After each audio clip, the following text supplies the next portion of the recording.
أهلا وسهلا. أهلا وسهلا، شرفتونا في محاضرة دكتورة إستاذ، هي زوجة أخي بالقانون. أنا مصري، ولدت في مصر الجديدة ودرست في كوليج لا سانت فامي في الفجالة، وتميت الإعدادية في مصر. جئت في البرازيل سنة 57 بعد حرب السويس. تخرجت في الهندسة في سان باولو يونيفرسيتي، وشغلت 35 سنة في بتروبراس كومباني. أنا أتابع يومياً الأحداث في مصر بالجرائد المصرية. أنا سعيد لما بشوف نجاح مصر والمصريين في جميع المجالات. تحيا مصر، تحيا أم الدنيا. محاضرة جيدة إن شاء الله. إن شاء الله. Thank you so إن much. شاء الله. شكرا جدا والله، يعني احنا مبسوطين ان حضرتك يعني معانا النهارده، وممتنين جدا ان حضرتك فاكر يعني كل الذكريات دي عن مصر.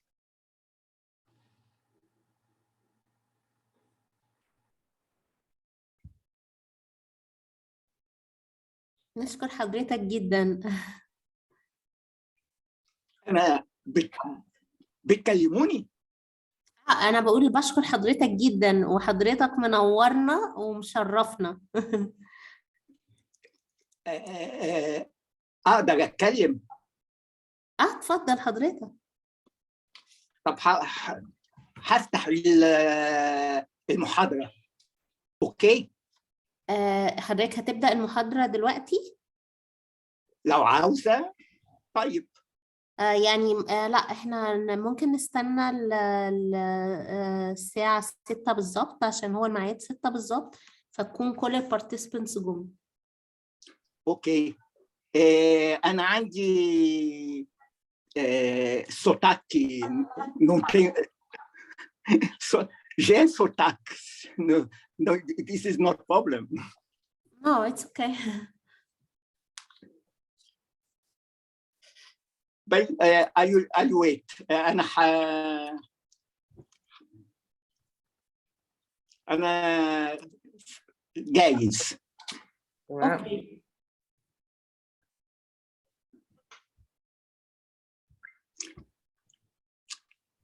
We'll start soon. My name is Paul, but in Arab it is Bulos. Okay? Yes. Okay.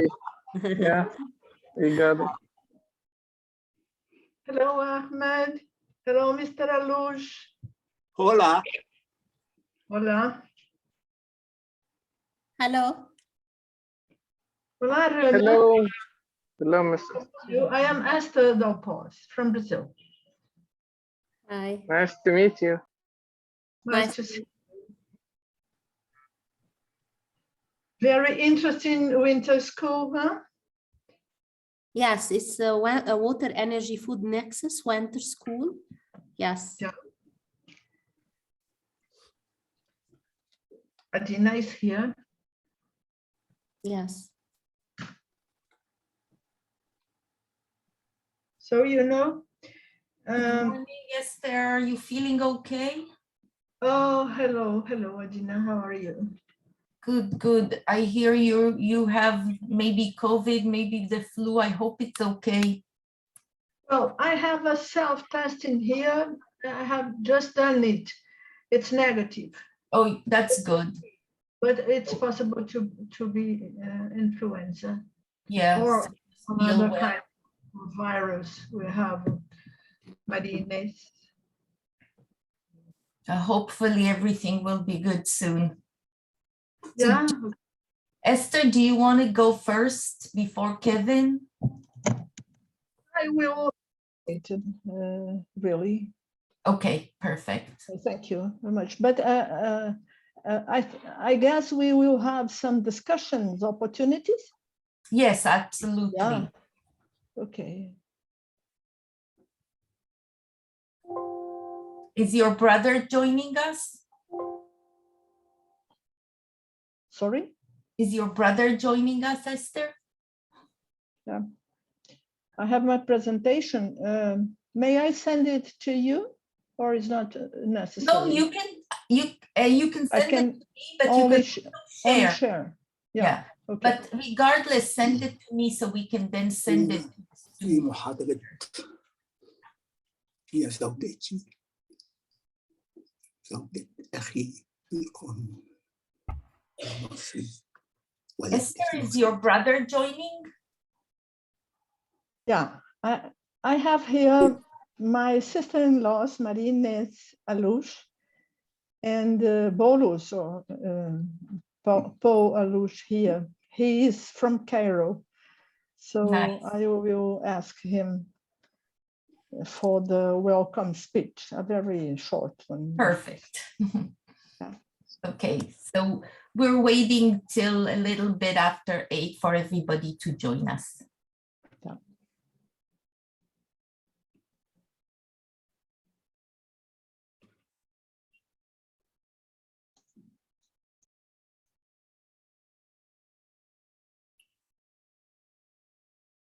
Esther, Sim? sumiu.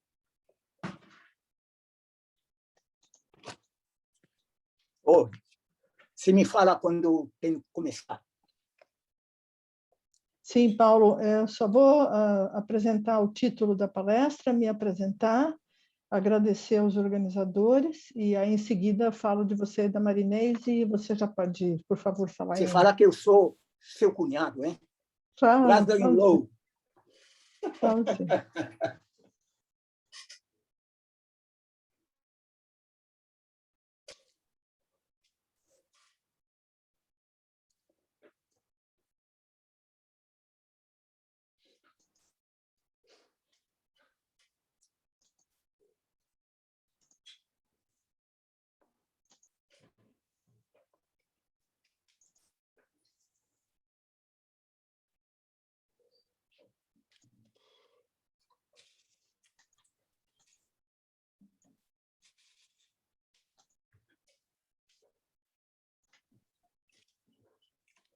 وفتونا في ضحك الدكتورة استر هي زوجتي أخي القانون ولدت في مصر درست في كلية دراسة العلوم في الفاتحة وتنمية الإعدادية في مصر جيت في البرازيل سنة 57 بعد حرب السويس.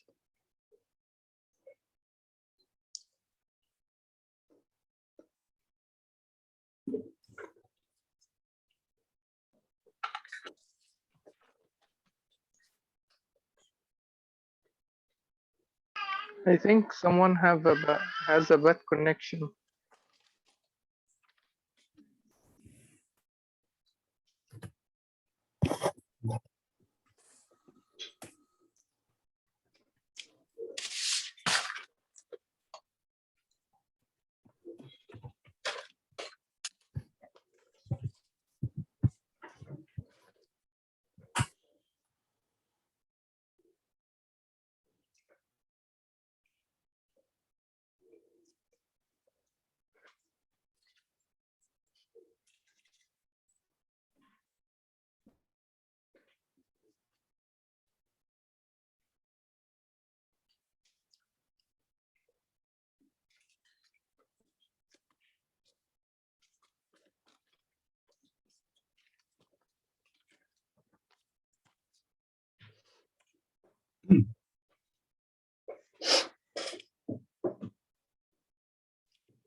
Está falando com a coordenadora, né?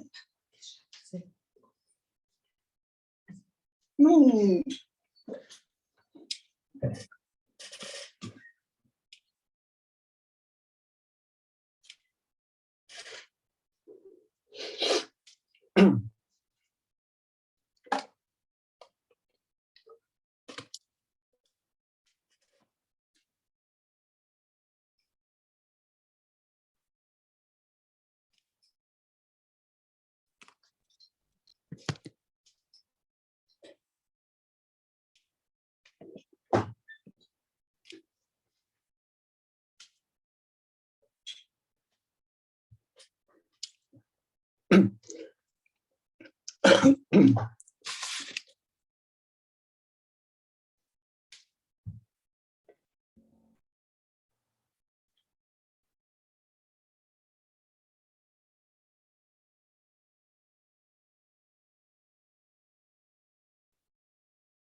Não sei.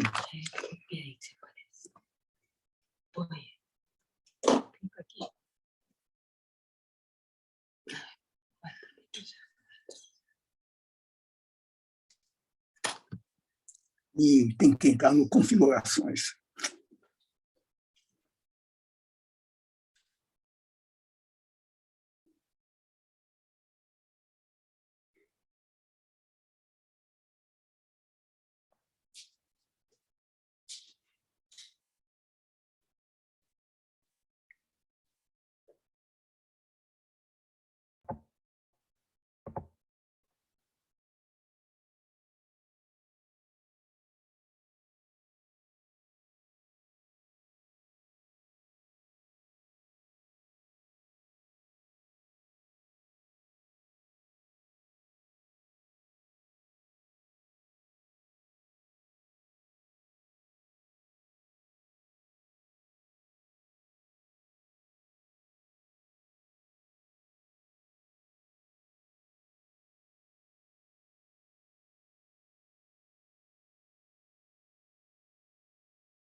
Rawan, would you tell me when you want me to start? Yes, Dr. Adina, you can start now. I think it's 6:05, so we can start.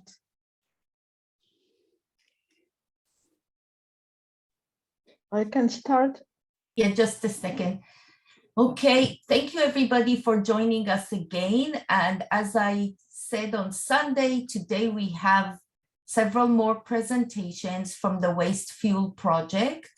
And today in the morning or in the first lecture, we have Esther and Kevin talking about the case studies in Brazil and in South Africa accordingly, followed by Richard, who will talk about a case study in Bristol. So without too much information, I will let Esther introduce the talk, and then she will go over and share her screen. Esther, go ahead.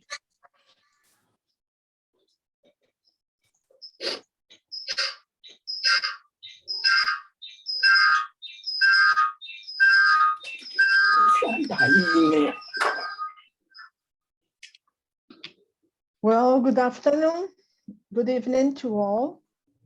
I am Esther Dalpos. I'm going to present you this section, the application of WEF or FEW nexus in different parts of the world, the case studies that illustrate the interconnectedness of the WEF in theory and practice. I am a professor of Institute of Economics and the Business School at the University of Campinas in Brazil, in the southeast of Brazil, the state of São Paulo. So it's a pleasure to be in such a lecture for the Center of Excellence for Water. And I'm very grateful, and my thanks for the invitation to Professor Adina Paitan of University of California, Santa Cruz, and Dr. Hani Sevillian. Yeah. I will go to ask to Mr. Alush, Paul, or Bolos Alush, and his wife, Marie-Inès Alush. Marie-Inès is my sister-in-law, and Mr. Alush is my brother-in-law, and Mr. Alush is from Cairo. He is Egyptian, and I do not speak, unfortunately, I do not speak Arabian, so I would like to have a welcome speech from Mr. Alush. Please, Paulo. Please, Paul. Very well. أهلا وسهلا. شرفتونا في محاضرة دكتورة إستير. هي زوجة أخي بالقانون. أنا مصري، ولدت في مصر الجديدة، ودرست في كولاج دو لا سانت فامي في الفجالة، وتميت الإعدادية في مصر. جيت في البرازيل سنة 57 بعد حرب السويس. تخرجت بالهندسة في سان باولو يونيفرسيتي، وشغلت 35 سنة في بتروبرايس كومباني. أنا أتابع يومياً الأحداث في مصر بالجرائد المصرية. أنا سعيد لما بشوف نجاح مصر والمصريين في جميع المجالات. تحيا مصر، تحيا أم الدنيا. محاضرة جيدة إن شاء الله. شكرا جدا يا فندم. Thank you, Bolos. Many thanks. I shared your love for Egypt with you and all our family. Many thanks. So let's begin. Well, I have been a partner of the Belmont Forum Consortium with FEW ULL, and our urban living lab is São Paulo In Natura Lab. The name In Natura, it's because we have the 3 helixes of the WIF, of the FEW nexus, but we have a fourth helix, that is the Atlantic rainforest. The city of São Paulo is at the border of the Atlantic rainforest. Yeah. So this is the São Paulo In Natura Lab. It's an urban living lab, and we have as a grid theme the innovation for sustainability. Of course, because sustainability demands a lot of innovation. And São Paulo ULL has as a pipeline 2 main factors. The first one is to create an accountability network generation for sustainable transition. in a public choice approach. I will go back to this concept just a few slides. And the innovation for transition, we have been creating and exercising the use of a big toolbox because we have to understand the few nexus from technological, organizational, financial, and social innovation issues. For instance, if you have a very low level of contractualization among supermarkets and food productions, you have a big problem of transition. You have a lot of waste. If you have new technologies, for instance, the integration of food production and aquaponics, or forest and cattle raising integration, you have, of course, a new demand on innovation diffusion. So we have two main branches and a toolbox in the second branch. Only because this is a winter school on water management, I would like to point you that we live here in Brazil, in São Paulo, and we have the aquifer, Guarani aquifer, that is much, much bigger than the Amazonian one. Yeah? Of course, everything is interconnected. Yeah? But we do not have a lot of water, despite of this big subterranean and all the sky rivers from Amazonia to the southeast of Brazil. And we have another a complex system. Yeah, here we are in Brazil, and this is the mega metropolis of São Paulo. And we have been piloting research exercises in Ibiúna. As you can see, this is the rainforest, the preserved one, but the city is exactly at the border, and two regions. Yeah, there is a lot of food production, city food production. That's greens, vegetables. So this is the wasteful few you will cite, and this is for São Paulo. We have at least 5 big dams. This is, it can illustrate the fact that we have the city, the dams, and the rainforest here, yeah? So, we know sustainability is a new civilizational milestone. It's a big one.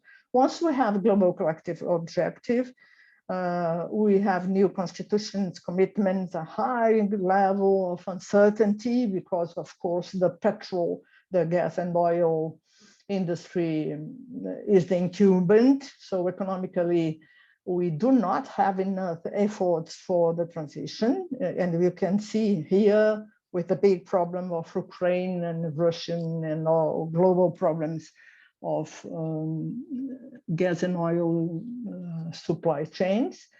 So there is a new production and economic growing patterns to reach new market entities, and old markets creating destruction, new social and economics and consumption behaviors, etc., and etc. So nexus for us is assumed as a commons management or governance issue. Yeah, we have commons as a concept of the common use and property resources, in this case natural resource, because you can have technological commons. You have as for instance, again, for the Ukrainian war, we have a war on technological assets. So this is a complex system, as you know, of course. And I will present you 2 branches of the São Paulo UOL. The first one is how to move, motivate, and integrate human beings in networks.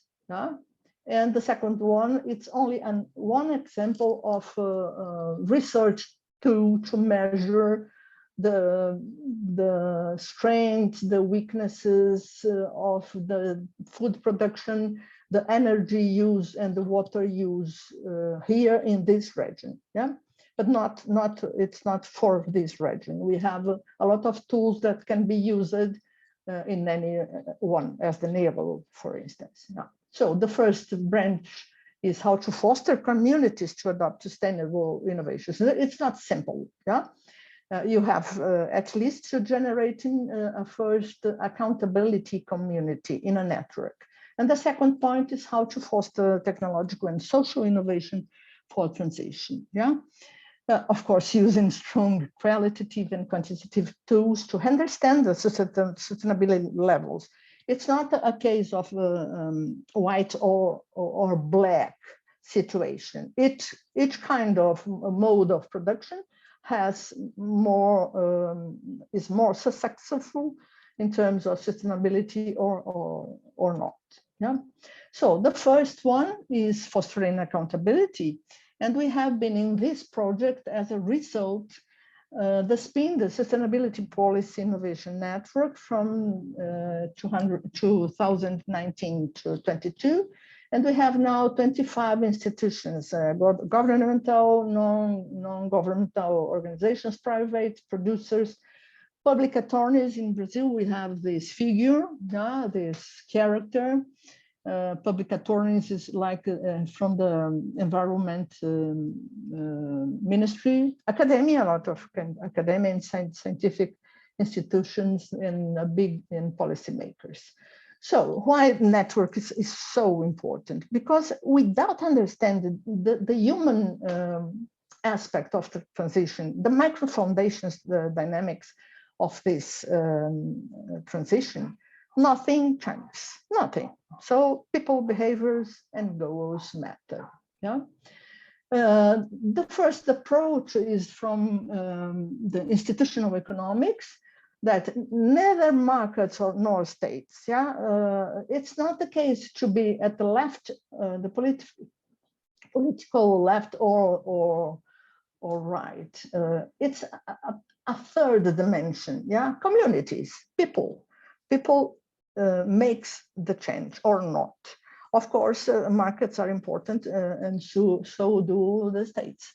But the network is seen as a situation arena. Yeah, we are always interacting for policy demands. In this case, for the transition, for agroecological, for the integration, and politics decisions. Yeah, for instance, for having new funding or new agroecological capacitation funding.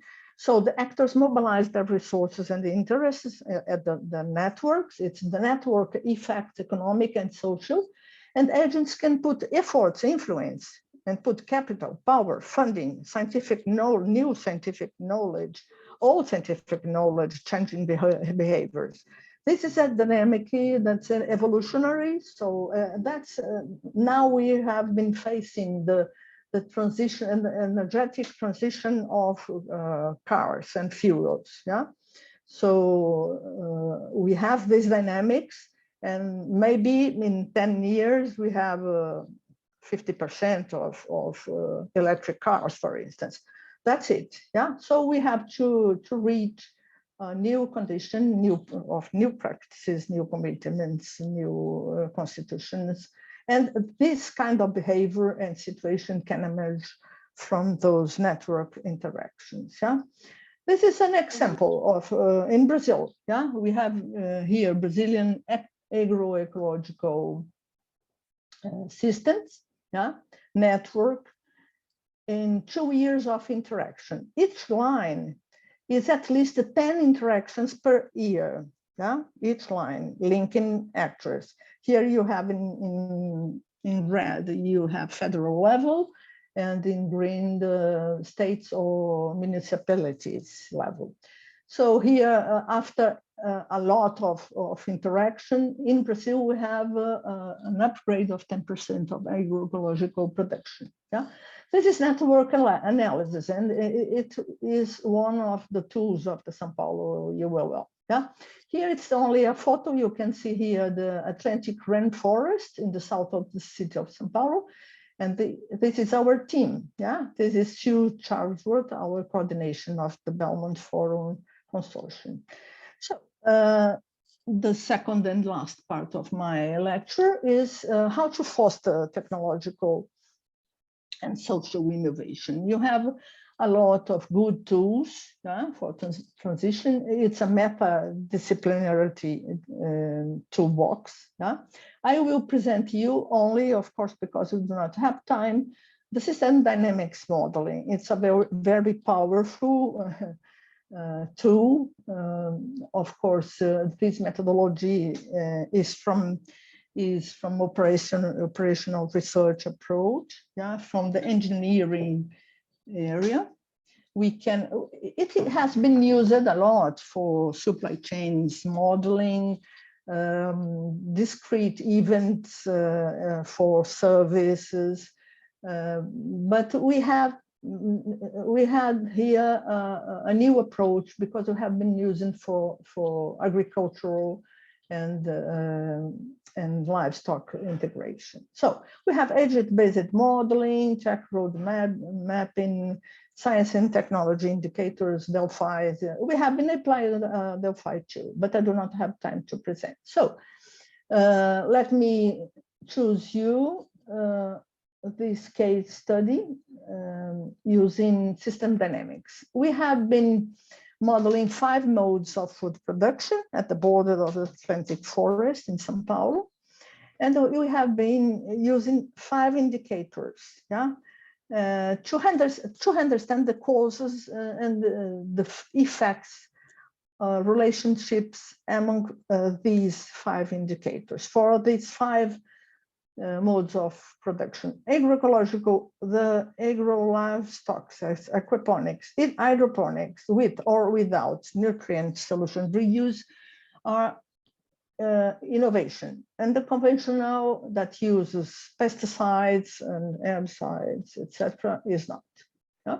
So this is the groups, the open, the semi-open, and the absolutely closed systems. So how to begin? We have to have benchmarkings, and the indicators are good benchmarking. So this is the spin hierarchical tree about what are you going to see as factors, as variables, important and essential variables to model. In this case, we have three big dimensions: the physical and material conditions, attributes of community, or how people see the transition, and the rules in use, the laws and legislative uses, etc. I do not have time to talk about each of them, but we have been constructed this hierarchical tree, a multi-criteria tree, with our 25 institutions partners. So we have been using in my presentation now the water footprint indicator, eutrophication, carbon footprint, land use earnings, because we have a lot of poor people in smallholders producing in these areas and all over Brazil. And this indicator is a compound, it's land use social development index. For instance, if you have rural demographic dependency of the families, if you have community supported agriculture that gives to the production and commercialization chains a shorter production chains, so we have a lot of advantages for sustainability in this case. So we have been modeling 5, in this case 5, using 5 indicators. And only to give you a follow-up perspective from the follow-up, we probably will have this decision-making tree in this platform. It is a governmental platform in which producers will have the opportunity to verify if they want to have agroecological, hydroponics, etc. Of course, the government can use the results for funding and for policy making. So to model, of course, you have to create benchmarkings. In this case, we have benchmarking for one of the sub indicators, that the payment for ecosystem service. that has been operating by Conexão Mata Atlântica here in Brazil, but there are a lot of grants, you know, of the World Bank and in this case, Inter-American Bank of Development grants. Yeah. Well, this is operational aspects of the modeling. Yeah. This is the model, the mental model. As you can see, we have water footprint. This is the stocks, yeah, water footprint, trophic state, etc. And this is only the comparative modeling of agroecological and conventional. Of course, you do not input data and herbicides if you want to model the agroecological, but all the relations are the same. Here you have, for instance, supply chain efforts, organic fertilizers that you do not program this clock, yeah, for conventional because it is not used, etc. So this is, of course, we have benchmarking for all these factors and variables. Yeah? And this is the model in itself, only 10 seconds. And you can say the stocks, this is a stock, the trophic state, this is the carbon footprint, a land social development index, and the net earnings of the rural area used. So here we can have the interactions of factors among all these variables and factors. For instance, if you want to understand the causality relations among land use social index and the efforts of the World Bank to put money directly in the maintenance and new sustainable practice. So you can see that this is the agroecological figure, graphic. Yeah? You can see that if you have at least 10% of ecosystemic services index, the agroecological is able to reach a higher level of sustainability, yeah, because here you have A and B, and here you have the conventional system, yeah, that is it's not so efficient. So we have been producing all the comparisons you can think about, the causality relations. In this case, the land use social development index, it's very important because at least we are interested in the development of the countries and the nations. Yeah? And the relation is again with the payment of ecosystemic service. Yeah, and as you can see, again, the agroecological reaches a more higher level of efficiency. And this is for the payment, the carbon footprint and water footprint. Water footprint, it was expected because the cultures have to use water to grow.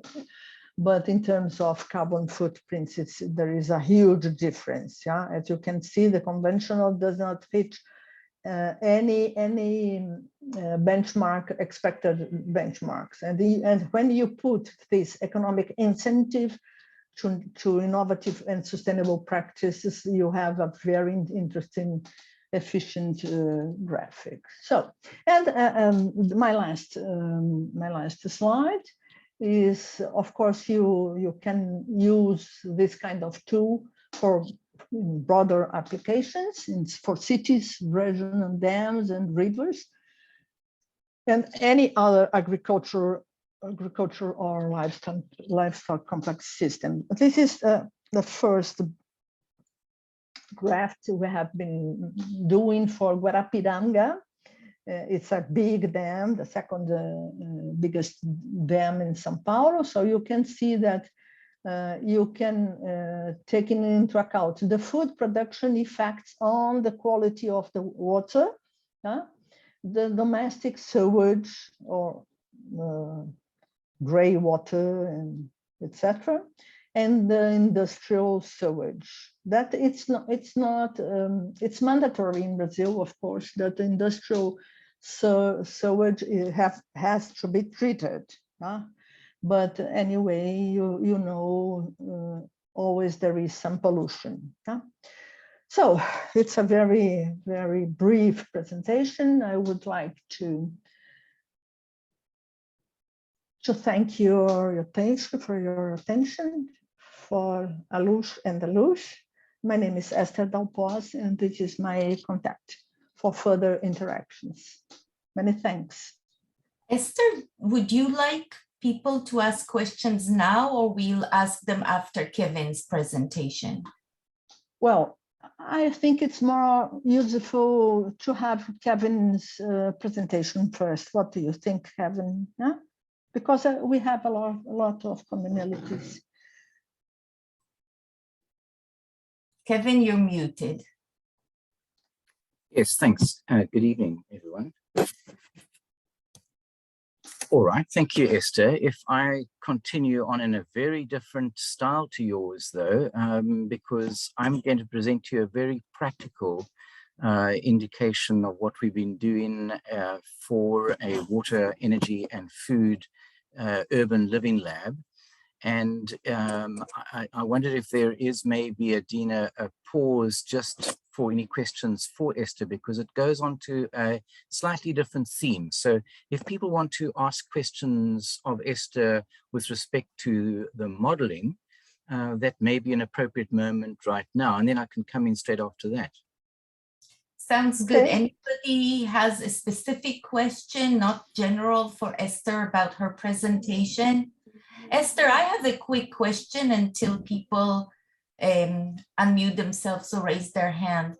How flexible or adaptable what you did is to other contexts? Can you easily use this in other locations, or is it very specific to, you know, a specific setting? No, Adina, I have been using the multi-criteria approach of, actually this is an impact evaluation too, yeah? In this case, it's an ex ante, because you can have a foresight approach to understand the actual conditions and model the future, yeah? If you consider the three main dimensions, the biggest indicators of the material and physical conditions and capital, human labor, and human development index, yeah, this dimension is very interesting for any case, yeah. This is from the Elinor Ostrom Nobel Prize researcher. Yeah, she was the second Nobel Prize in economics all the time, and it's from the institutional analysis and development, because you have three main dimensions that covers that it's really exhaustive in terms of what you have to look to understand ecosystemic service. Of course, at the second level of indicators, it has to be more flexible. Yeah, you can put another one.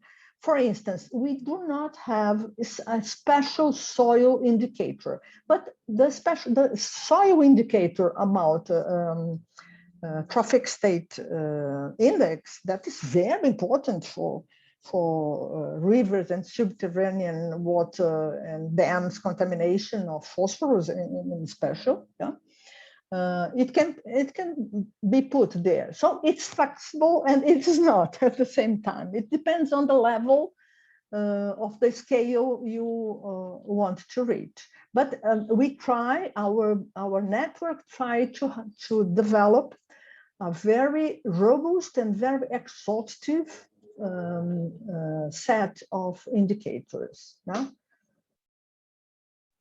I think I have responded. I want to ask, please, I wanted to ask about the simulation of ecosystemic ecosystemic service. It is a package, ready package in MATLAB program. Sorry? Esther, is the program a package in MATLAB that other people can use? Oh, no. No, it's we have in this case we have AnyLogic 2. Yeah, it's from Ukraine, our partners. But we have Stella, and we have a lot of tools for simulation using agent-based. We have been some exercises for macroeconomics in my group, and we have been using agent-based simulation.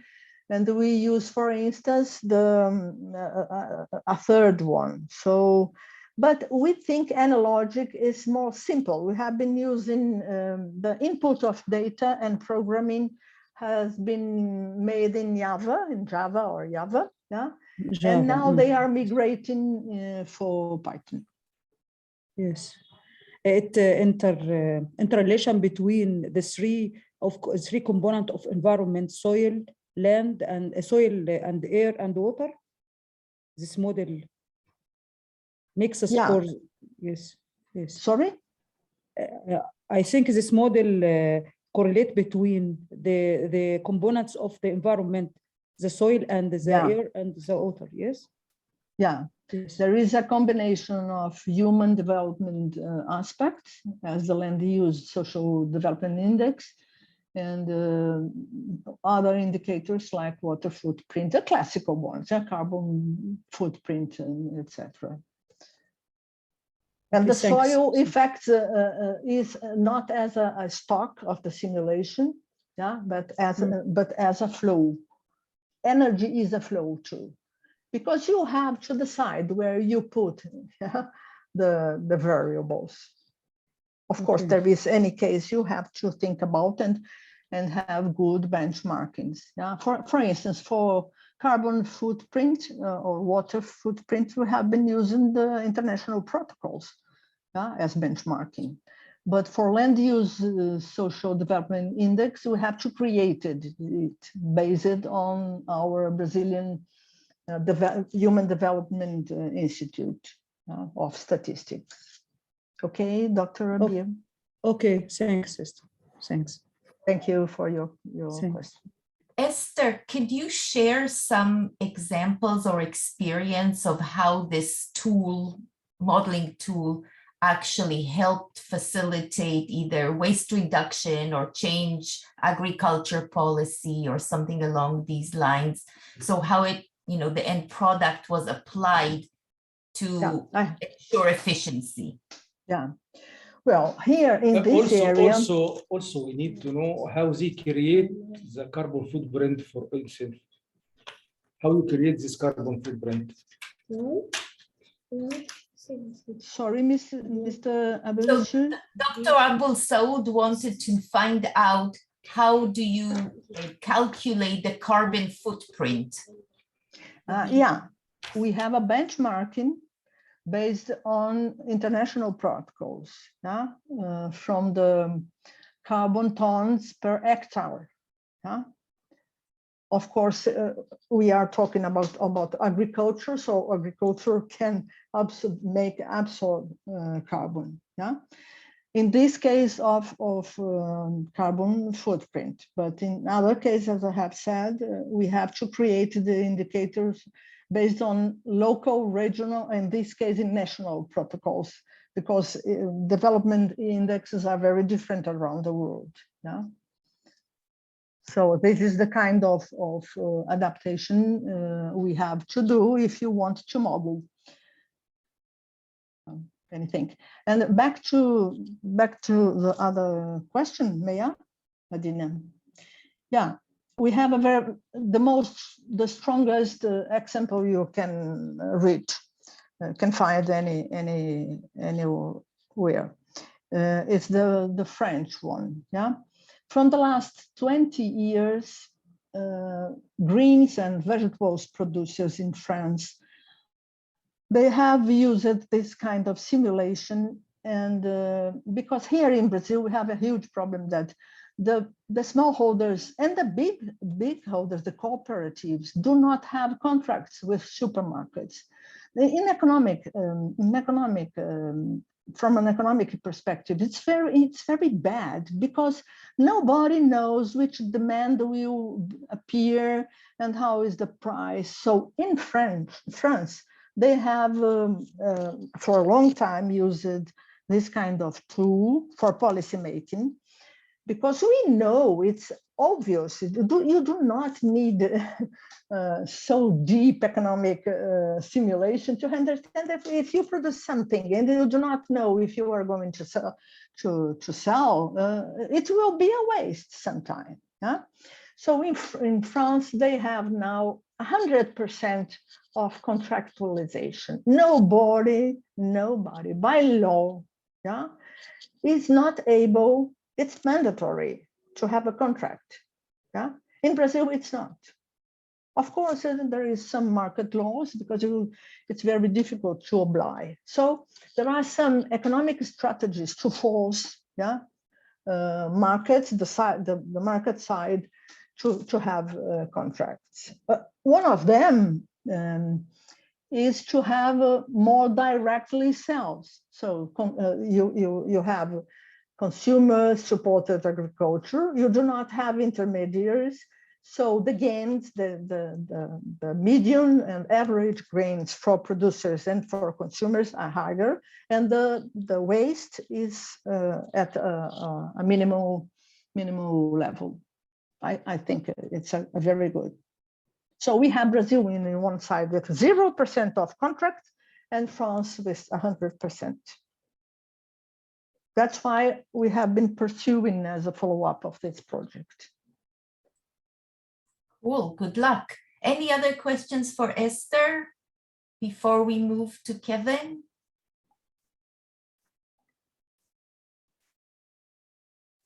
Okay, I think we might have more questions at the end after Kevin's presentation. So Kevin, I'm letting you share.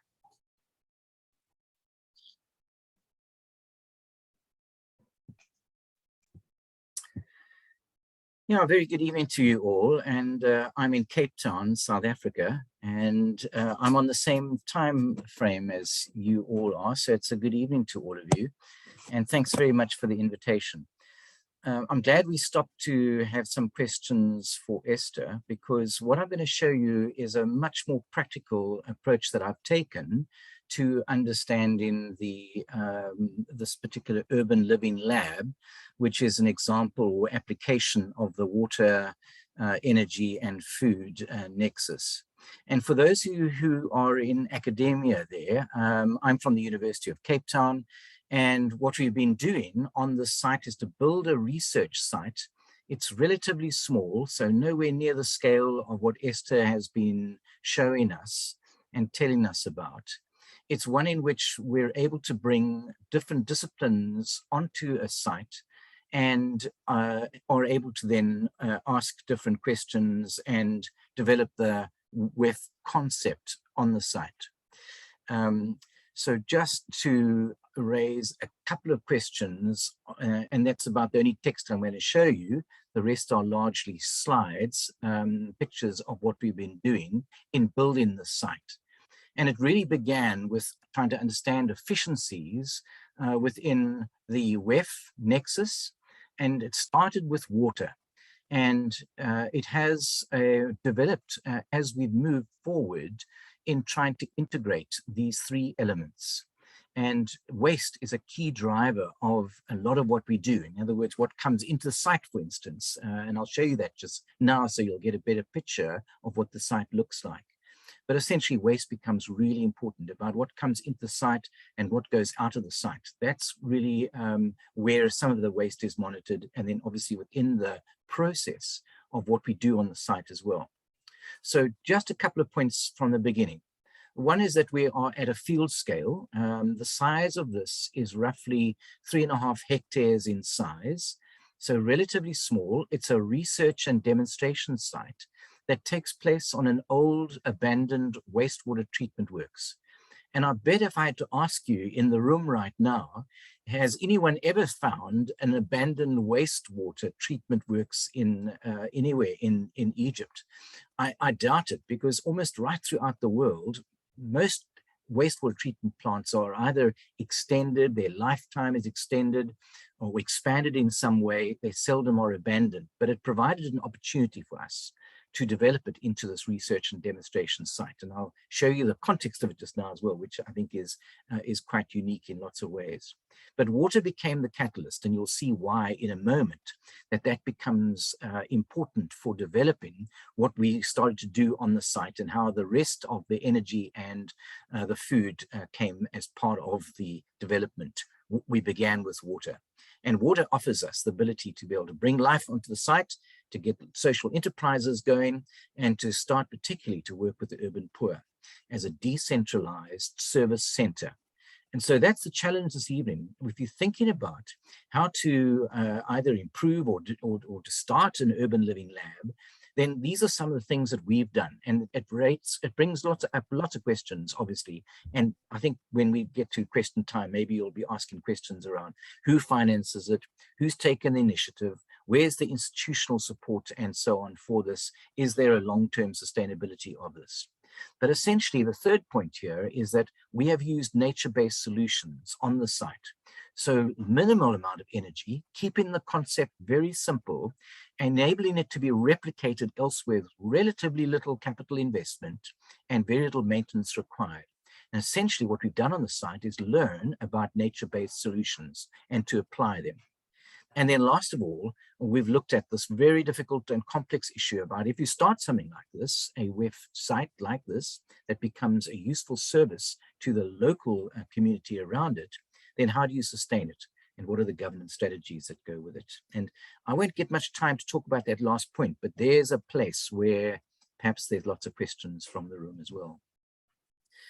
Then this, just to remind you, we're working with this WasteFew ULL, which is the project we've been working on. And it's the quote in the blue there that I want to highlight. You can see all the other places we've been working in the world with other urban living labs elsewhere. But it's the highlighted text in the blue box here that I think is useful. Apart from the fact that what we're trying to do is search for these inefficiencies in food and water and waste, as it were, in that nexus. But essentially, it's a project that is connected learning, lifting experimentation away from a laboratory or a modeling environment. There's nothing wrong with that, but it's how that modeling and that experiments start to speak to real life urban-based projects. And what I'm going to show you in the next 10 minutes is what we're trying to do in building as close as we can to an application that replicates reality rather than a controlled experiment within a laboratory context. So in South Africa, we have a concept of WEF, which we actually call FEW, food, energy, water. And so this looks like we're mixing up our words, but it means the same thing. Whether it's FEW or WEF means the same thing. And we're trying to respond. And I would imagine that for all of you in Egypt as well, this is a very, very similar context. We are dealing with population growth, urbanization. We're dealing with land use change, with pollution, with science and technologies. And those are the drivers and challenges that are moving us towards how do we solve some of these really pressing problems? They're grand challenges. And so for us, the WEF looks like this, or the FEW looks like this, where the energy, water is interconnected. And at the very center, we are trying to sustain ecosystems, rehabilitate them, regenerate natural resources, and improve livelihoods and improve our ability to manage the land. So if that's the center and the rationale, the reason for why we're applying WEF, then it looks to me like a really useful engagement with this concept of WEF. And the ULL is trying to do those things. Then if we move to the right, and very important before we leave it, if you look at the very top headings here, you'll see we've moved from drivers and challenges, then to the concept of WEF, and then the issue of governance and finance, policies and strategies. And those become really important for us to discuss a little later. what we've done on the site is to deal with lots of innovation around renewable energies, around treating water without the use of chemicals, growing a fish farm on it so that we can actually test the ability of those fish to uptake chemicals and so on. And ultimately, for all of us on this planet, frankly, we're all trying to eradicate, as far as possible, hunger. We're trying to improve health and well-being. We're trying to improve the quality of water and the sanitation. We're trying to get better access to affordable energy, improve livelihoods, and improve environmental quality, and at the same time, improve the opportunities for economic growth. So those, all of us, I'm sure, would buy into. And these are the kind of steps that we've been taking in thinking about how we get there. And it deals obviously with all of the Sustainable Development Goals quite neatly. So this is a demonstration site, and this is a landscape architect's drawing of what we are trying to achieve on the site. These are old tanks, in fact, in the background, which you see there, which we're going to modernize and build around the site. And I think had COVID not hit us, we might have been a lot further in on this project at this stage, but we're going to have to wait until we get more funds to be able to do things like that. But if I can just show you for the moment, and what might be useful here is, I'm just going to move my arrow over it. This is what we call in the water hub. It's right next to a river called the Franschhoek River, which in fact travels from here 300 kilometers to the coastline.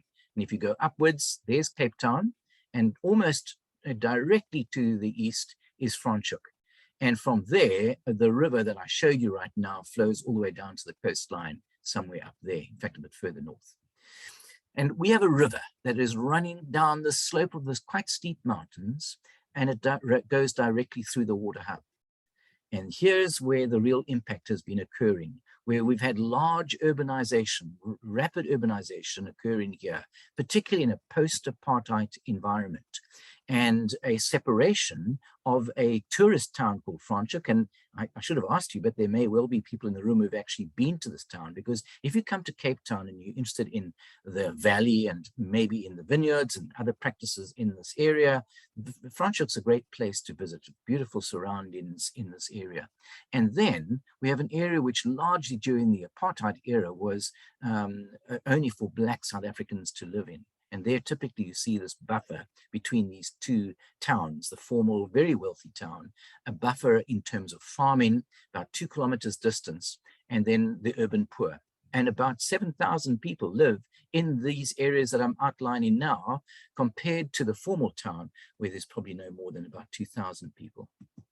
That's what it looks like looking from the water hub, the site that I have been telling you about, the old abandoned wastewater treatment works. And I'm looking up the mountain, and in the background here is the informal settlement, which is creeping up the hill very fast. Urbanization is rapid in Africa. In South Africa, our urbanization is, we're about 70% urbanized, but we expect to be closer to 75, 80 by 2050. And the rest of Africa is catching up as well.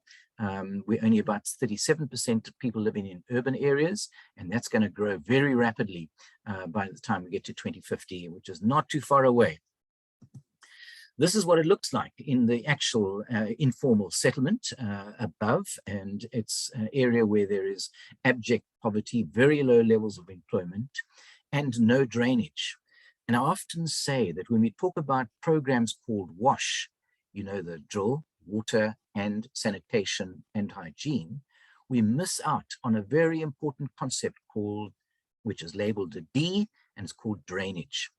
And washed is what we should be saying, because when you are releasing water from an informal settlement like this, it finds its way either into other people's homes or else into the rivers nearby, which is exactly what's happening in our case. And so we get a river looking like this.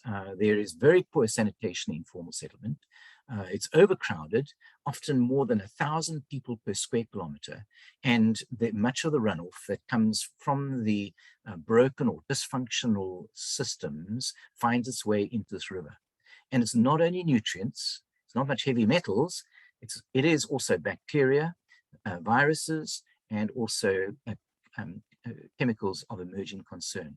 So we are seeing here drugs, pharmaceuticals, antiretrovirals, caffeine from coffee, antidepressants, all of those we are measuring in this river in very small quantities, but nevertheless we don't understand well enough what the accumulation of that is, both in the human body if it gets irrigated, water is used for irrigation purposes, and or in fish, the uptake of these compounds in fish.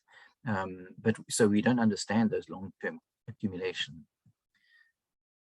We began by taking on a wastewater treatment site. I don't know how many of you have been on a wastewater treatment site before, but typically in the 1960s worldwide, they built drying beds and they took the sewage in, let it evaporate to some extent, and then took the sludge and put it into these drying beds for further evaporation. What we did is to take these, rebuild them, remodel them, and turn them into biofiltration cells. And we filled those with different stones, different stone aggregates. We used peach pips in some of these cells. And on one half of the cell, which you're seeing here, is reeds that we're growing as a constructed wetland. And on the other side, we have left without any vegetation on it, so that we could understand a bit more about the uptake of any of these nutrients, especially from those cells in the reed beds. We've also dug deep down into them, and these cells are about 16 meters long and about 3.5 meters wide and almost a meter deep. And so we dig down into them, and that's where the real work takes place in these cells. At a meter deep, you start to get anaerobic environment here. And that's where the bacteria and the microbes are most active. And the microbes and the bacteria are really our friends in cleaning water. And when you look at it under a microscope, it looks like that. It looks like, well, it looks like a biofilm, which is exactly what it is. And this is where you get compounds, particles, and bacteria collecting here in these slimes that are alongside the rocks and on the actual media that we use in. And then we can identify what that looks like under a scanning electron microscope. And then we can start to identify whether it's as a filamentous algae, that big orange block at the bottom, or you can look at microbes, you can look at diatoms and whatever from these and more or less identify them. It's not the best indication, but it is at least a help to understand the diversity that's occurring in that cell. That's what it looks like. Each one of these cells can be individually controlled and so on. We have entirely relied on renewable energy. So all of our pumps and our instruments and so on are all using renewable energy to power them. And how well does it work? Well, I don't know if there's any chemists in the room and folk who've worked in this area, but let me just give one indication and one indication only. This is ammonia nitrogen. And the ammonia nitrogen comes into those cells on the left-hand side, that blue that you see in there. And it goes as high, and its extreme maximum around about 45 milligrams per liter. So that's the vertical axis in milligrams. And these, what we're looking at here, are each of the cells, and I'll explain them briefly as we go. But essentially, on the left-hand side is the raw water that enters this. We pump it up from the river that comes directly off the runoff from the informal settlement. And then we've got two cells. These are our best performing cells consistently over 2.5 years now. And they are the ones with a large stone aggregate.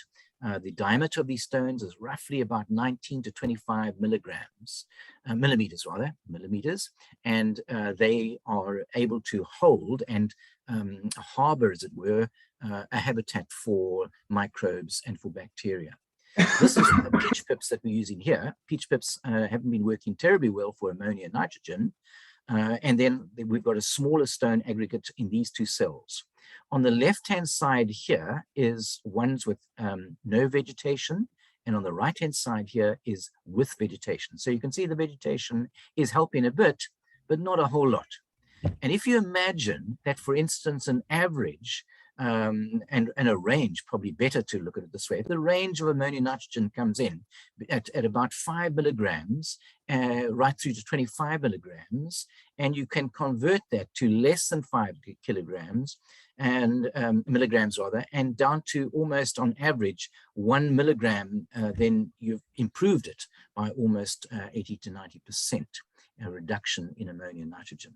So it works, and this is a system without any chemicals being applied, literally just learning how to work with water that enters the system, hold it there, retain it there for between 5 and 7 days is our best modeling that we've done so far, and then to release the water. And every week, for instance, we are treating between 80 and 100,000 liters of water and really returning it back into the river and using a small portion for growing vegetables. So here's the vegetable side, the actual food growing. We've using different soils here. Some of the soils is high quality organic soil. The soil in the near pods, as we call them, is from a recycled soils from organics from a landfill site.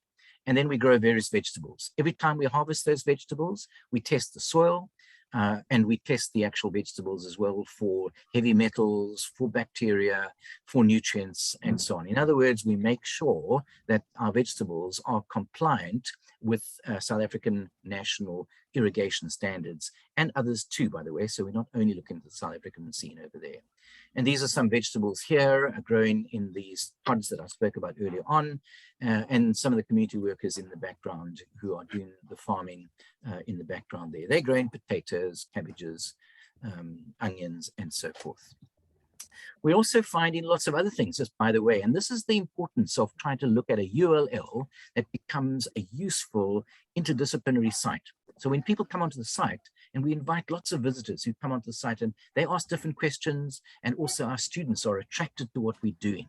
It's almost like there's a chance to be able to see something that you can apply.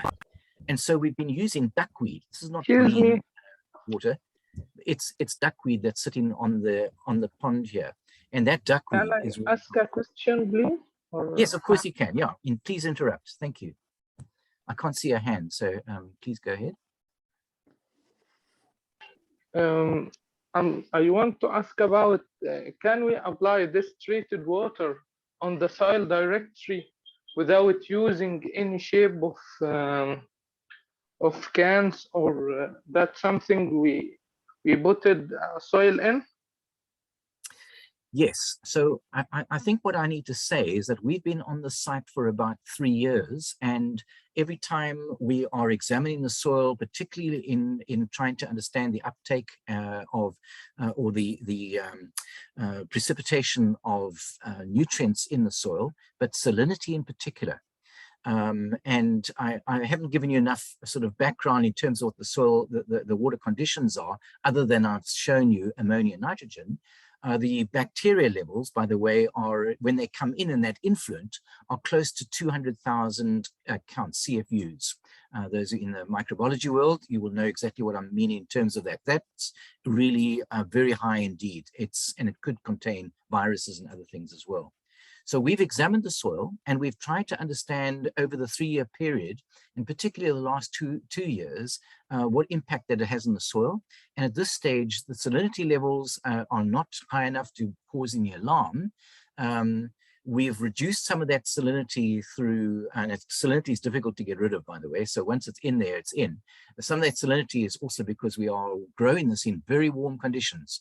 So much like Egypt, we experience some temperatures of 40, 45 degrees during our summer. So when we irrigate, we often get evaporation that's left in the soil as well. And it's much more about what's left in the soil from evaporation that raises that salinity alarm. But none of the other nutrient levels, potassiums, the phosphates, for instance, are at a high enough level to have damaged the soil at this stage. Does that answer your question? And maybe we need longer, I think, in terms of longer time to be able to determine what the damage or impact might be on the soil. Yeah. Yeah. I think you know where I'm going to in the answer. It is one we've got to really watch. We have developed salinity meters that are probes in the soil, as well as moisture probes, and these are attached to loggers that we can see on the back of our phones, as it were, or onto the internet. And so we at least get some idea of how well that might be working. But time will tell, I think. So yeah, good question. I mean, constantly one of the ways to deal with soil is to constantly have to build compost, basically, as much as possible. So these are what is known as a Johnson Lee compost pit, and you might want to have a look at that, or compost bioreactor is a better word. There's one that's complete on the left-hand side, and you can see the construction here, which my research assistant is working on. And you can see they're built on pallets. And we take the pipes, the tubes, serrate them, and then or drill holes in them, and we place them into the actual pallet, and then put a fence around it and a container around it.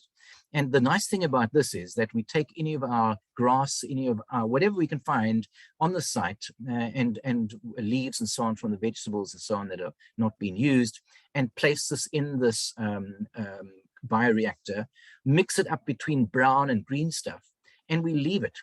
And within close to, and what we've seen here is 3 of these, by the way, within probably about 3 months in the summer, we water it as well, I need to add, we will get about a cubic meter of compost.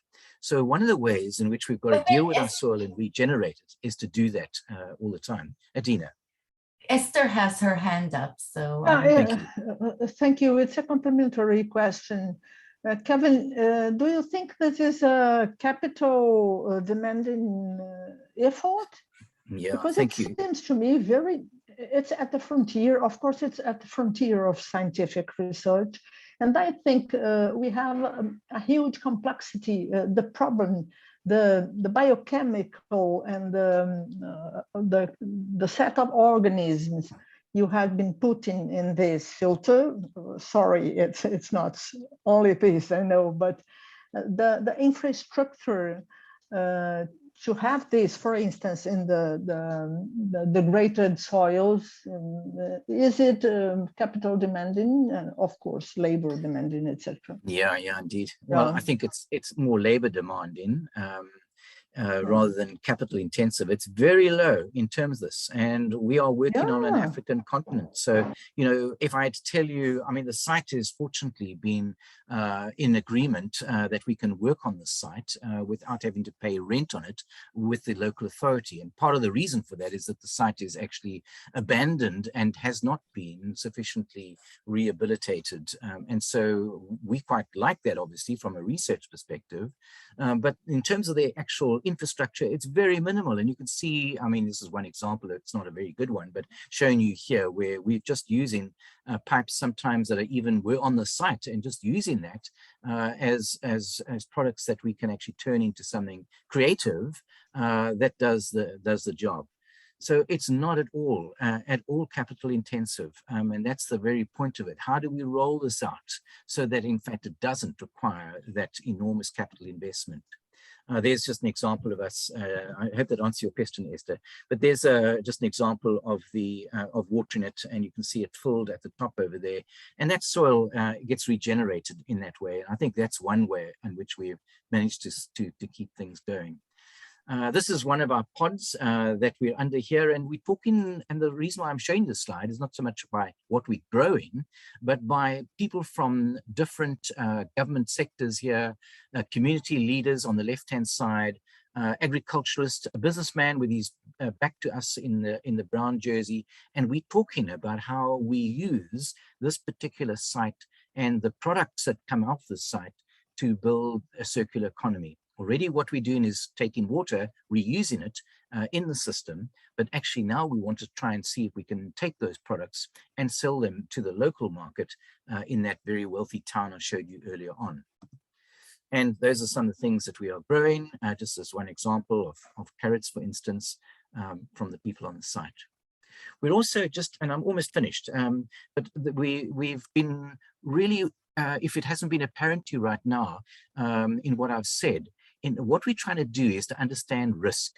And it goes to perhaps the question that was asked earlier on about soil, the soil risk, about the water risk, The energy is easy because, in fact, that is coming off solar panels on the building just to the left-hand side of the photograph you've seen there. And that's generating all we need for energy in terms of managing the pumping, distribution of water across the site, and also the instrumentation and so on that we use. In the summertime, it's easy. In the wintertime, a little more challenging for us. It's cooler, often wet winters at that stage. And this, what looks like a contraption here, and maybe it helps Esther as well. You can see we're not investing a lot of money in this, but this is a control tank in which we are feeding fish that are Mozambican tilapia in the control tank with municipal water. And I think the next slide, shows a little bit, the bottom one in particular, shows how we've created a little circular system here in which water is moving from the biofilters into that big gray container tanks in the background, circulated through these smaller ponds with some wetlands in between. And that's where we are breeding fish. And we're not breeding them because we want to eat them, but we want to understand how these Mozambican tilapia are taking up some of these compounds in the water, particularly looking at, again, the risk of growing fish in waters that have potentially drugs, pharmaceuticals in them. And can we actually then discover these in the fats and tissues, muscle tissue of the fish as well? And so they're quite small in this particular case, but they've now grown to about 14 centimeters. They're getting up to about 250 grams. So we're getting quite big, big fish coming from them right now, and they're starting to breed as well. And so we test that water regularly as we go. This is essentially what we're trying to do with the Few Nexus here. We're taking urban water in the blue, we're removing some nutrients from it, and then removing it to a point at which is acceptable concentration, growing food from that, using the energy, and the energy could have gone anywhere because it actually is about pumping water, etc. And then we are using, I guess one would say, the waste that comes into this site and gets processed on the site is renewed in terms of the soil value that we get out of that as well. So very simple ideas, actually, at a very practical level. I won't take you too much to the slide, but essentially I've just shown you the same thing here, where we're using water, biofiltration cells to clean them, permaculture type gardens, and then assessing the quality. Stored energy right through to the use of water being pumped into these gardens, and then assessing the energy that we have used as a cost-saving measure had we to use the main grid of energy in. Please, I wanted to ask about the disinfection method, reuse of wastewater after biofilter treatment or wetland treatment. Is there any methods for disinfection? So I understood the wastewater. Is there any infection, or is there? Tell me for about the risk. for E. coli, Escherichia coli, and the coliform. Yeah, indeed. Yeah. So it's amazing, and I used that point earlier on. I don't want to exaggerate this by any means, but we sometimes underestimate what nature is able to do. But you've got to learn to work with nature if you're going to get the kind of efficiencies out of it. So the E. coli comes in, and I'm just going to use as an example here, of about 200,000 counts CFU. When it comes out the other side, it's less than 10. You've got to make sure that it is sitting in the water for some time before you can release that, and the 5 to 7 days is crucial to be able to do that. If we take the biofilter water for longer than 14 days, we don't get, certainly we don't get as a good result from that. But 14 days. 14 days is too much. So 5 to 7 days is crucial in terms of the amount of time that sits there. And the reason why I mentioned 14 days is that if you put E. coli in the outdoors in a warm condition, you will generally have killed off all the E. coli, basically, because that's how nature works. And so what we are seeing here, and we don't fully understand how the E. coli in particular, that bacteria, is being reduced and also killed off, as it were. But we think that most of it lies in that bioslime. We've done DNA analysis on this, and we've also looked at viruses that are coming through the system and tried to trace them right the way through to the point of irrigation. And every now and again, we have found a virus to be true. Whether that virus makes any difference when it gets into the soil or it gets taken up, we still haven't really seen results of that at all. Speak again. And parasites. in And- water. and Parasites. virus and parasites. You know, here's a good question, because we've not seen and we haven't done a dedicated study to deal with the parasites at all at this stage. And so I think that probably the area that we're focusing on two things at the moment, and that's largely the First research, yes. yeah, First yeah. research, yes. The researchers are really looking at the CECs at this stage, the contaminants of emerging concern. But certainly things like helminths are a concern, and they will be there on the site, and we've got to pay more attention to that. And we haven't noticed any of these parasites in any of the DNA analyses that we've done, or the fragments that we've been working with. But you know, there's more questions to be asked, and that's the gain, probably, if nothing else, the value of talking to you this evening, but also the value of being on a site where people are conscious of other questions that are within their disciplines. Okay. Yeah, so thank you. We'll see. Same. And of course, maybe my last slide I need to show you is, in fact, the fact that we've got a team of people here in front of me who come from chemical engineering, from biological sciences, from microbiological sciences, environmental science, ecotoxicology. There's just small little indication of this wonderful interdisciplinary team that's come around us. So last slide is this one over here. And I think one thing that I hope I've inspired you a little bit here to think about an urban living lab in the context in which you're working on. But I think that I see this as a transitional space. It's very much like the question that has just been asked of me right now. You know, what about parasites? What about viruses that are coming into this water? And how do we start investigating that? And then finding and looking for solutions, and particularly nature-based solutions to that. So it's a transition space, not only for academic inquiry, for multidisciplinary academic inquiry, but a transition space that's starting to help us to see what it looks like to move into more transitional and sustainability places. So there's purpose to it. Students really enjoy that. It's a decentralized experimental site. So I don't want to give across the idea that we are changing the world. We are working at a very smallish scale, relatively speaking. And I think one of the things that I'm increasingly conscious of is the lack of institutional policy to try and guide it from a local authority's perspective, for instance, or even from a university's perspective as well. It's very much around researchers who are working with research money whenever they can get it, and building on projects where the research money becomes available. It's innovation. So there's lots going on here, quite creative. There's a lot of plug and play. And I hope you saw that in some of my slides, gaining new experience in this plug and play setting.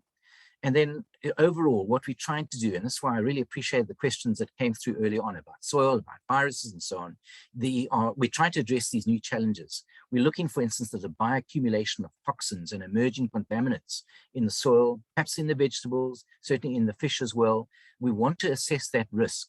Can we start to, in a water scarce environment, as you are in Egypt, as we are in South Africa, can we start to reuse water and safely do that, and to know confidently that we've managed the risk?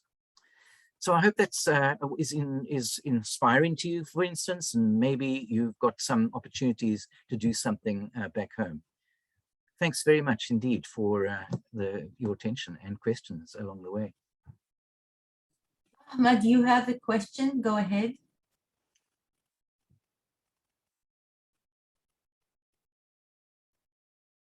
You have to unmute yourself.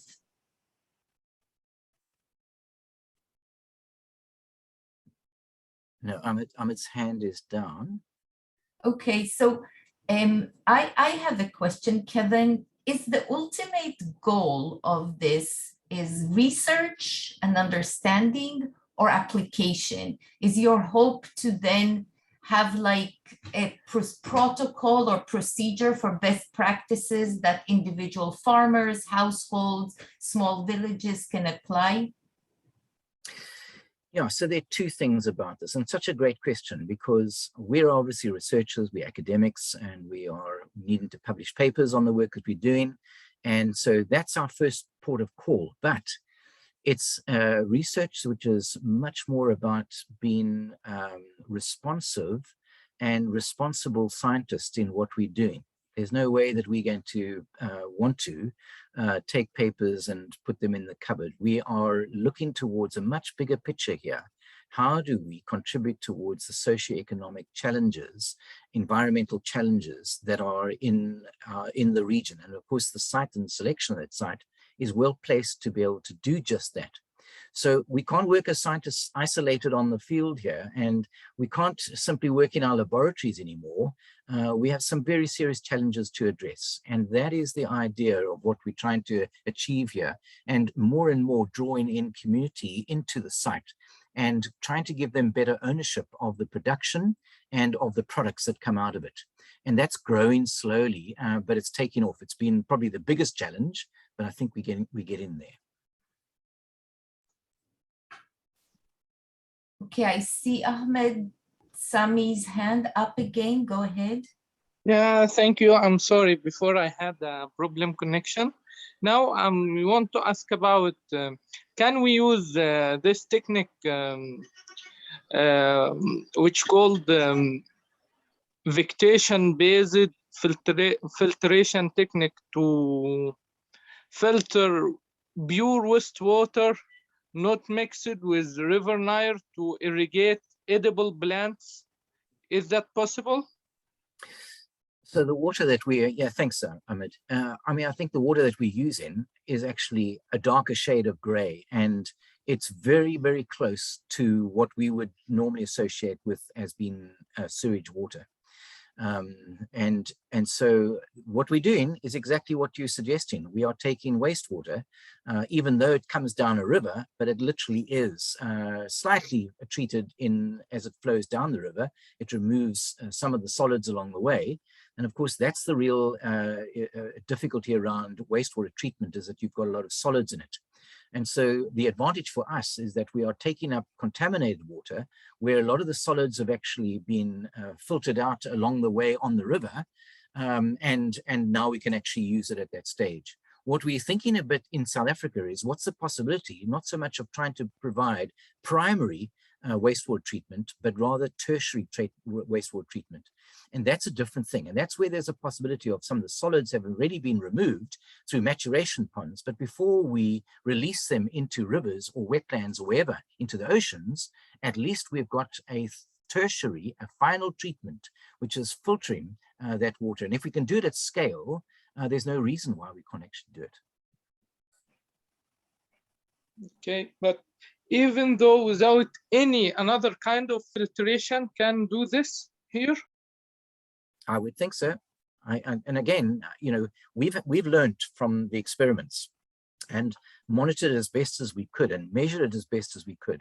And it's always a consideration of scale, of volume, and the context that you're working in. But, you know, I think for us, we felt we had to start somewhere and to try and understand the kind of questions you're asking. What can we do it? And I think what we've been quite surprised at is how well it does work.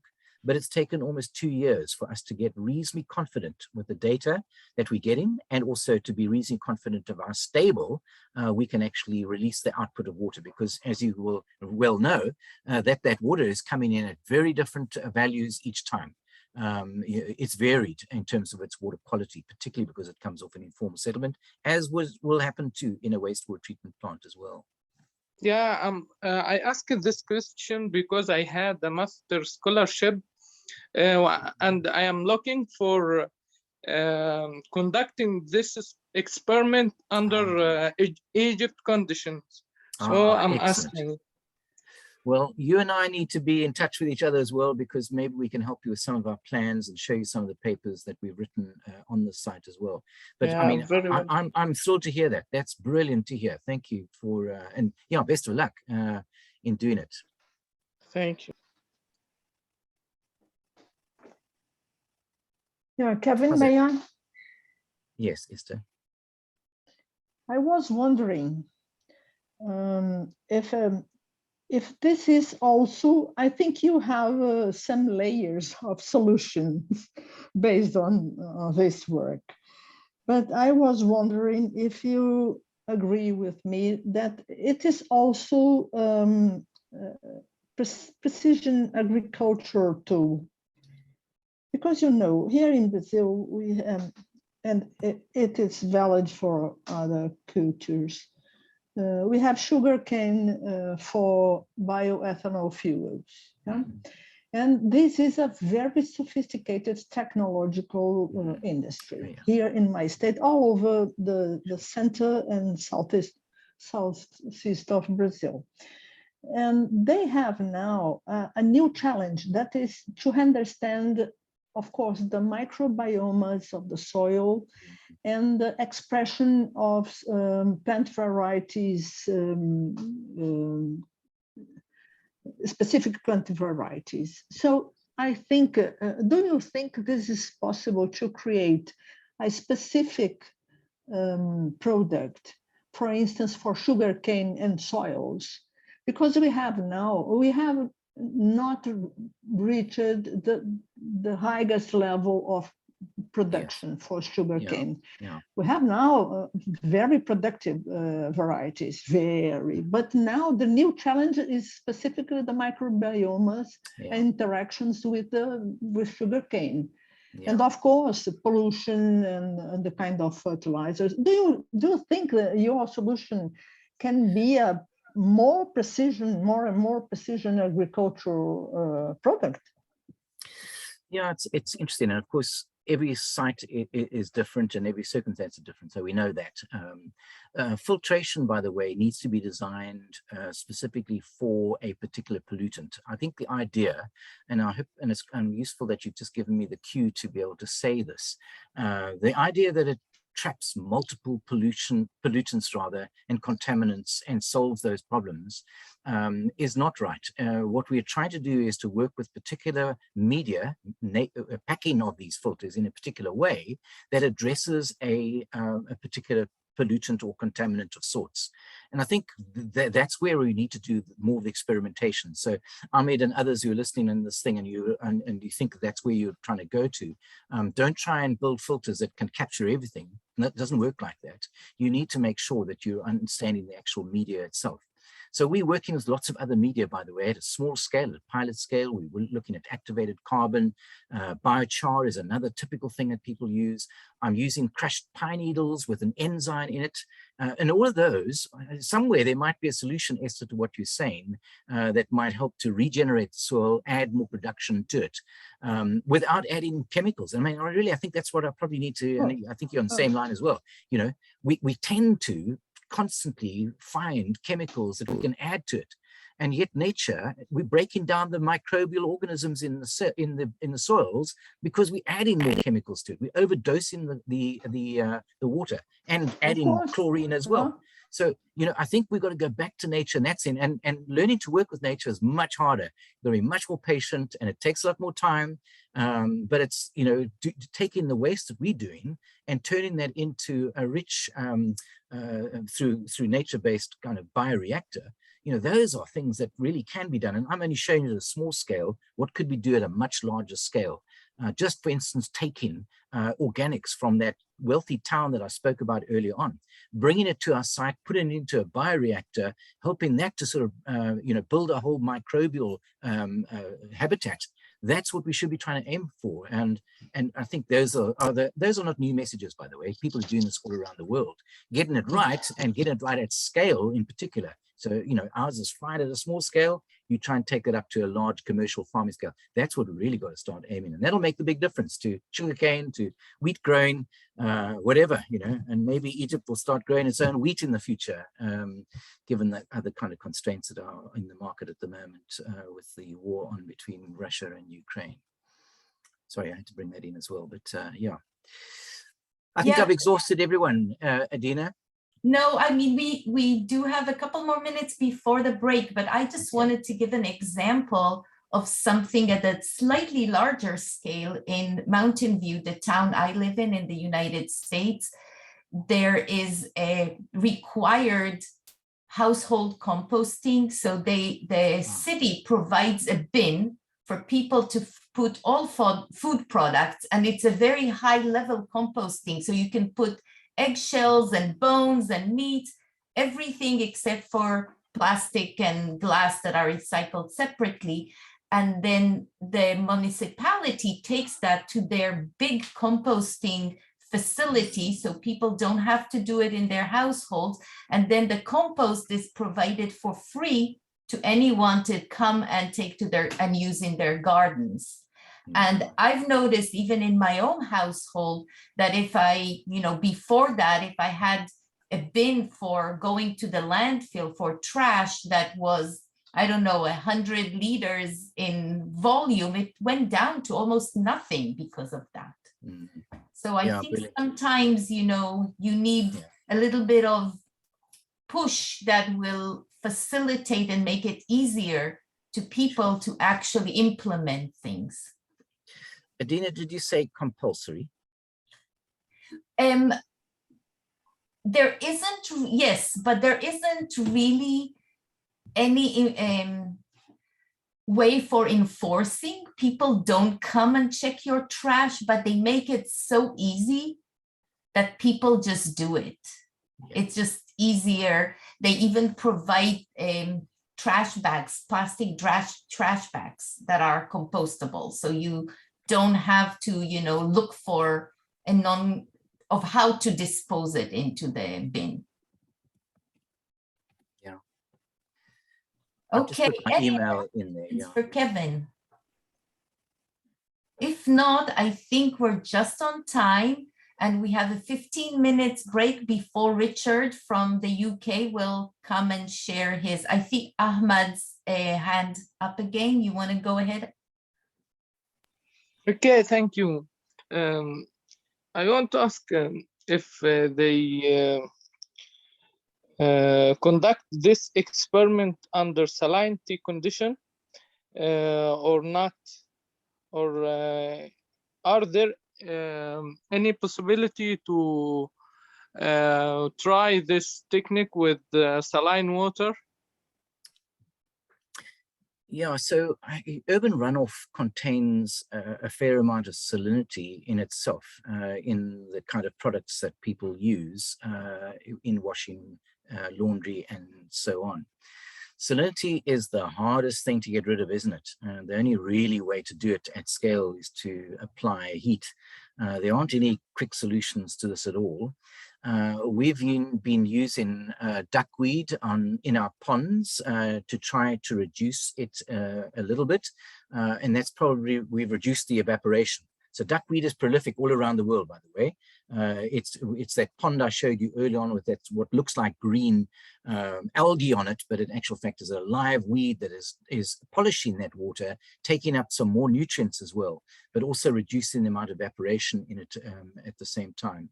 It may take up some of the salts, but most plants don't take up salts at all. So nature and salt don't work together unless you're really at a coastline. And so there are no easy solutions to this. And we want to avoid, obviously we know what we can do in terms of RO and different ways of reverse osmosis can get rid of it, but then that defeats the purpose of what we're trying to do. And so I think for us, we're still grappling with this. We've noticed our salinity levels rise and fall, not quite to a point where it's reaching a risk threshold, but it is a real challenge in grey water, for instance. A lot of it's there. That's really a challenge indeed. I know there's in some places they're genetically engineering crops to withstand higher salinities, but again, that beats the purpose because it goes to, you know, much more complicated and expensive technologies.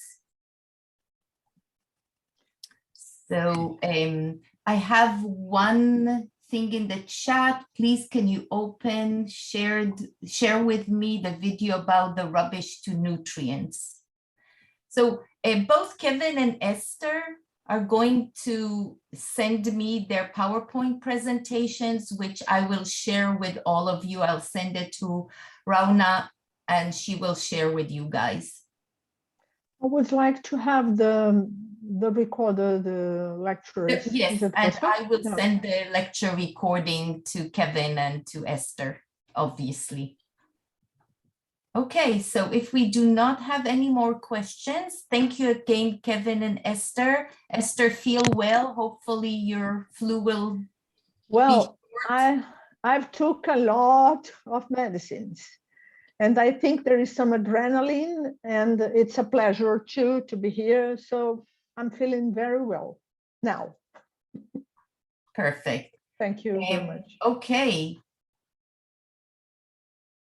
We have a 15 minutes break, and we will see you again after the break, and Richard will share his presentation about the application of this ULL project in Bristol. Bye, everybody. Bye.